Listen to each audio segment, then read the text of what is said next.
Γεια! Στέλλα Μαρή, μία από τις κόρες του Ανδρέα και της Κατερίνης Μαρή, η τρίτη για την ακρίβεια. Σκέφτομαι μερικές φορές ότι δεν θα μπορούσε να έχει παρά κόρες αυτός ο άνθρωπος, γιατί αγάπησε πάρα πολύ τη γυναίκα. Δεν ισχύει πάντα αυτό, αλλά στη δική του περίπτωση έτσι λειτουργήσε. Και δεν είπα τίποτα. Οι μνήμες που έχω προσωπικά όλα αυτά τα χρόνια που τον ξέρω, δηλαδή όλα τα χρόνια που είναι με τη μητέρα, είναι σκηνικό που κυριαρχεί η ηρεμία και η αφοσίωση. Θα γυρίσω λίγο πίσω, όταν ακόμα δεν είχα μπει στο θέατρο. Όταν τελείωσα τη νομική στην Αθήνα, θεώρησα ότι πρέπει να κάνω ένα μεταπτυχιακό και λόγω της συμπλεγματικής μου σχέσης, αδυναμία, με τον πατέρα, αγαπώ πολύ και τους δύο γονείς, αλλά τώρα μιλώ για τον πατέρα μου, με έκανε να πιστέψω ότι δεν μπορώ να κάνω μεταπτυχιακό παρά στο ναυτικό δίκαιο και το ανακοίνωσα ότι θα το κάνω. Θα πάω στο Southampton University στην Αγγλία και μετά θα ασχοληθώ ίσως με τα ναυτιλιακά. Και δεν έδειξε τον ενθουσιασμό που μάλλον περίμενα. Μ' άκουσε πολύ ήρεμα και μου είπε απλά ότι ο χώρος είναι ακόμα ανδροκρατούμενος και όχι πάντα καθαρός, το οποίο σημαίνει ότι πρέπει να έχεις πολύ γερό στο μάχη για να παίξεις με τους όρους σου.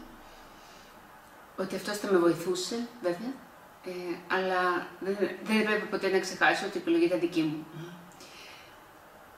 Και πήγα στο Southampton και μετά έμεινα στο Λονδίνο και είχα εμπειρία δουλειάς και κάποια στιγμή θέλησα, νόμιζα, να πάρω και την άδεια άσκησης του επαγγέλματος στην Αγγλία και έγινε και solicitor και είχα dual qualification, όπως λένε, και θεωρούμε highly qualified, όπως έλεγαν στα interviews, γιατί στην κάρτα μου την τότε έλεγε ότι είμαι και solicitor of England and Wales και μπορούσα πια να διεκδικήσω μια καλή δουλειά, καλή με την έννοια της καλής αμοιβής. Και είχα μια εμπειρία δουλειά στο Λονδίνο και μετά γύρισα στην Πειραιά, στην Αθήνα και δούλεψα στην Πειραιά, στην ναυτιλιακή. Και ήξερα πια, χωρίς καμία αμφιβολία, ότι πρέπει να υπηρετήσω την πραγματική μου αγάπη, που δεν την ήξερε κανείς, αλλά εγώ το ήξερα πολύ καλά, αν και έκανα τα πάντα για να τα αποθήσω. Έπρεπε να κάνω θέατρο. Και το ανακοίνωσα και του ζήτησα τη βοήθειά του. Γι' αυτό, για να μην δενήσω το κοντέ και από την αρχή να σπουδάσω σωστά και να το κάνω με τους όρους μου. Και ευνηδιάστηκαν όλοι. Νομίζω μπορώ να πω ότι φοβήθηκαν. Αγαπούν την τέχνη, αλλά ήταν διαφορετικό όταν άκουσαν ότι θα κλωτσούσα όλα αυτά για να κάνω κάτι άλλο. Και είμαι ευγνώμων γιατί με βοήθησε παρότι δεν συμφωνούσε αρχικά σε αυτό.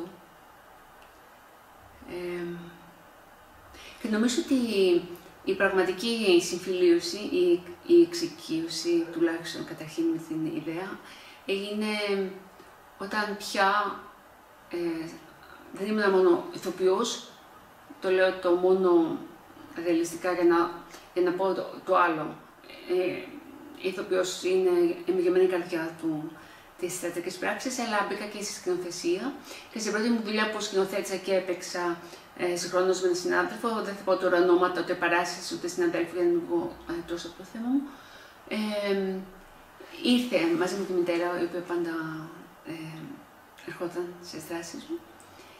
Και την ώρα της υπόκλησης, όταν πια έπρεπε να συστήσω και τους άλλους συντελεστές και να τους χειροκροτήσουμε όλους αυτούς στην επίσημη, τον είδα, γιατί τα φώτα πια ήταν ανοιχτά, να σηκώνεται και επειδή ήταν αρκετά προκλητική η ανάγνωση, για την πρώτη φορά που θα με βλέπει στη δουλειά μου, είπα θα ένα μικρό σοκ, τι κάνει τώρα, και πολύ γρήγορα είδα τι είχε σκοπό να κάνει και το έκανε.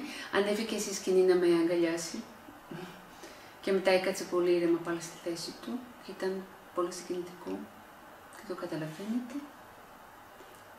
Ας αναφερθώ και σε μια άλλη στιγμή που μου ήρθε στη Βλασιά από την ίδια βραδιά, σκηνή του μπουφέ στο πόστι της τότε δεξίωσης. Ήταν πολύ χαρούμενος γιατί του άρεσε πολύ δουλειά και έτσι συνειδητοποίησε ότι το πήρα πολύ σοβαρά, βέβαια. Και ήταν πολύ φωτεινός και με ρώτησε αν είμαι ευτυχισμένη.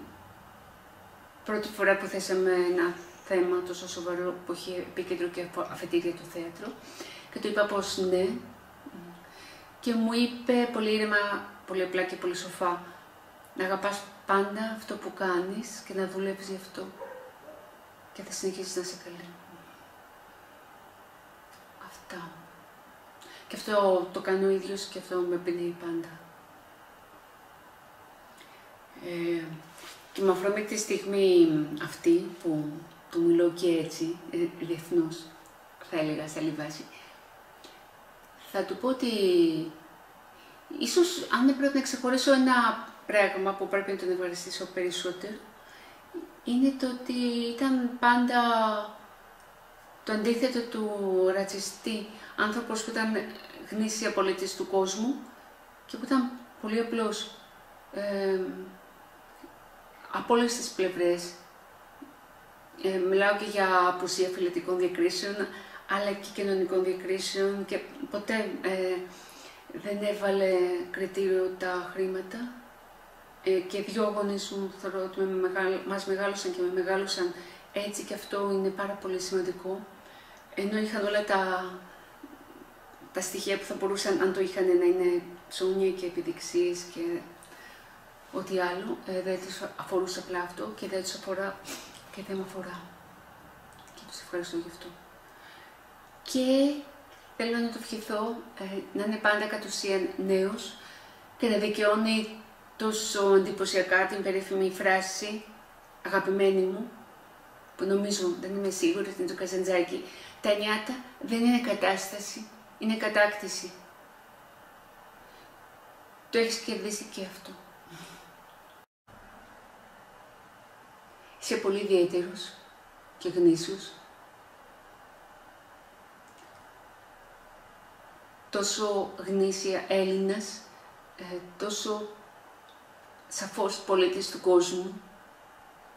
Σε εκτιμώ βαθιά. Σε αγαπώ.